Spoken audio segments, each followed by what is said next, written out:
दापोली विधानसभेचे आमदार योगेश कदम आणि त्यांच्या पत्नीचा फोटो असलेल्या गौरी गणपतीच्या शुभेच्छांच्या फलकाची छेडछाड करण्यात आल्याच्या घटनेमुळे दापोलीमध्ये शिवसैनिकांकडून संतप्त प्रतिक्रिया उमटत असल्याचं पाहायला मिळत आहे। तर नागरिकांनी देखील या घटनेचा निषेध व्यक्त केलाय। या घटनेबाबत स्वतः योगेश कदम यांनी पोस्ट करत आपलं मत देखील व्यक्त केलंय। त्यात त्यांनी दापोलीच्या उद्धव बाळासाहेब ठाकरे गटावरती निशाणा साधलाय। आमदार योगेश कदम असं म्हणतायत, माझी पत्नी श्रेया कदम मागच्या अनेक दिवसांपासून बचत गटांच्या तसेच विविध प्रशिक्षणाच्या माध्यमातून मतदारसंघामधील महिलांना सक्षम करण्याचा प्रयत्न करतायत।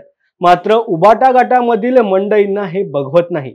मतदारसंघामधील विकास कामांच्या अनुषंगाने असलेला माझा वावर पाहून ही मंडळी आधीच मला घाबरलेली होती, परंतु आता माझ्या पत्नीच्या माध्यमातून ज्या पद्धतीने महिलांना सक्षम करण्याचे प्रयत्न सुरू आहेत त्या समाज कार्याला देखील घाबरून तिच्या फोटोची विटंबना करण्याचा प्रयत्न उबाटा गटामधील काही कार्यकर्त्यांनी केलाय।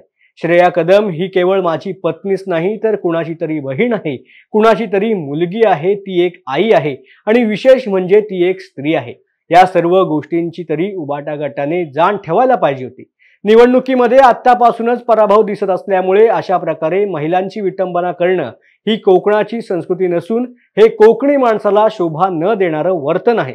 विशेष म्हणजे उबाटा गटामधील कार्यकर्त्यांनी माझ्या पत्नीच्या फोटोची विटंबना करून हा विषय केवळ माझ्या पत्नीपुरताच मर्यादित ठेवला नाहीये, तर त्यामुळे संपूर्ण कोकणामधील महिलांची मने देखील दुखावली गेलीत।